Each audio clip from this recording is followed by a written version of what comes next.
So now that we understand electron configurations and a lot of information about electrons within an atom, what we want to do is come up with a way to make each electron in an atom unique. And be able to identify every single electron based on a set of criteria.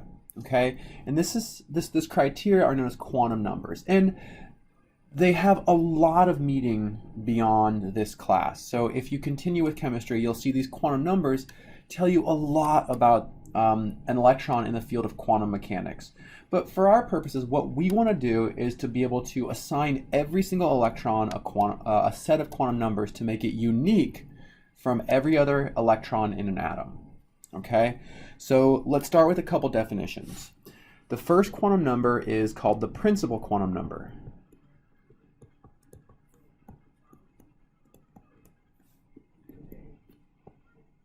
And the symbol for this is N. And it's as simple as this. The principal quantum number is the shell number. So if an electron is in the first shell, the principal quantum number is 1. If it's in the second shell, it's 2. The third shell is 3. Okay? We now have our angular momentum quantum number.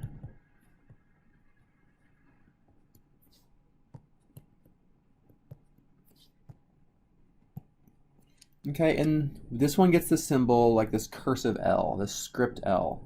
And it sounds complicated, but really all it really does is identify what type of an orbital we're in.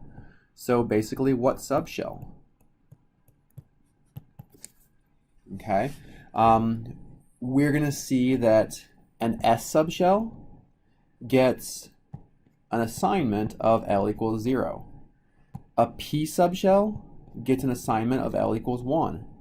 A D subshell gets an assignment of L equals 2. And an F subshell gets an assignment of L equals 3. And that's all there is to it. So in terms of identifying what shell and subshell, you identify the principal quantum number as N and the angular momentum quantum number as L, and that tells you what subshell every single electron is in. But remember when we were writing our electron configurations, right? In some cases like a 2p, we had 3 different orbitals. So we want to be able to identify this orbital from this orbital from this orbital. Okay? So which orbital within a subshell?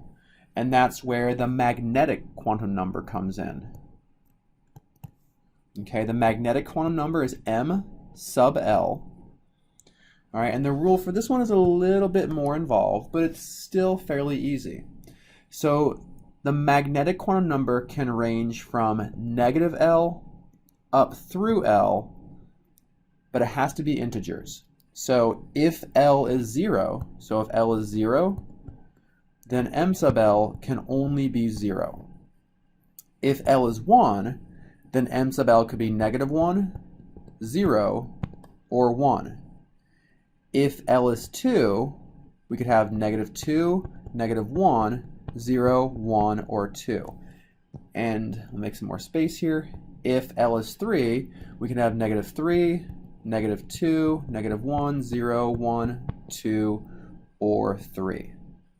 Right? And each of these individual M sub L's corresponds to a unique orbital. So in our 2p subshell here, we have 3 different orbitals. One of them would have the M sub L of negative 1, the other of 0, and the third one 1. That way we can identify exactly which orbital an electron is in. And the final thing that we want to do here, let's go ahead and re-sketch this. All right, so the final thing we wanted to do, let's say we have an electron in a 2p.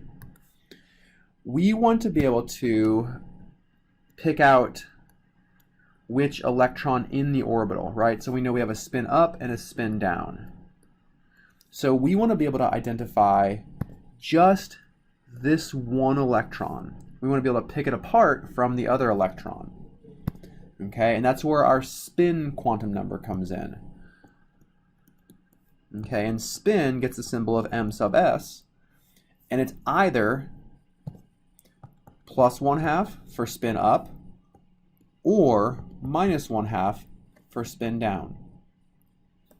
Okay, let's go ahead and run through these one more time, and then we'll apply them and try to assign quantum numbers to an electron, and then we'll go in reverse and try to figure out what an electron is from the quantum numbers.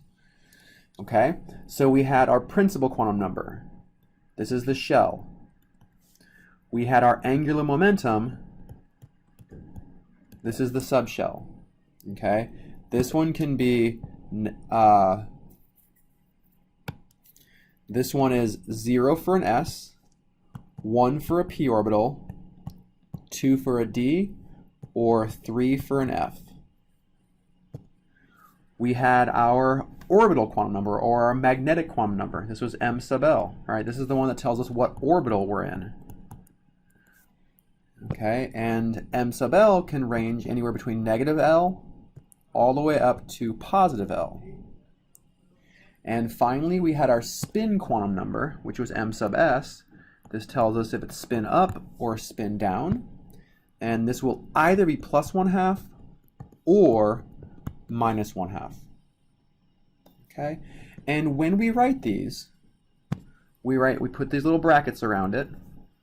We put n, L, m sub l, m sub s. Okay, so we write these in this fashion, where we start off with the shell, and then the subshell, and then the orbital, and then the spin. So we're getting progressively more specific.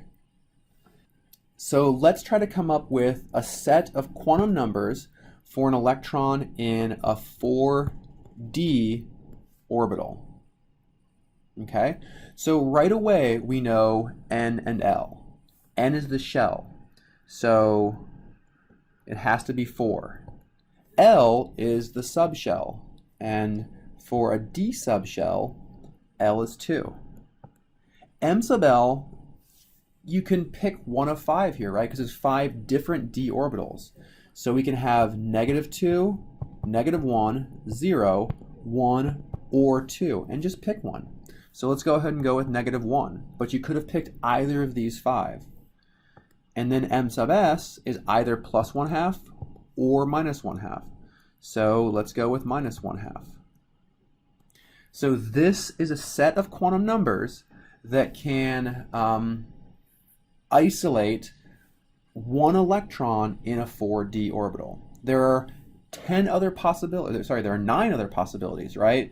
But all of them will have 4 and 2 for your principal and angular momentum quantum numbers. What vary are your m sub l, which is the orbital, and m sub s, which is the spin. Okay, let's say that we know a set of quantum numbers. Okay, so we have a set of quantum numbers of 3, 1, 0, 1/2. Our goal is to figure out what orbital this electron is in. Okay, so 3 tells us it's in the shell of 3, so 3. 1 tells us it's in a p orbital, right? Remember up here, if you have the subshell quantum number of 1, that means p. So we're in a 3p subshell.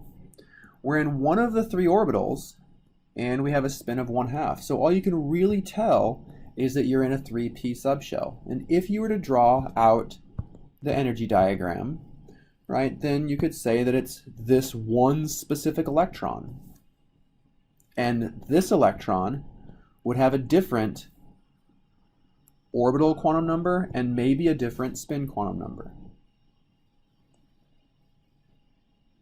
So with quantum numbers, what you need to be able to do is to take information about an electron configuration and convert that to a set of quantum numbers for a unique electron, and then take information from the quantum number and translate that into figuring out exactly where an electron exists.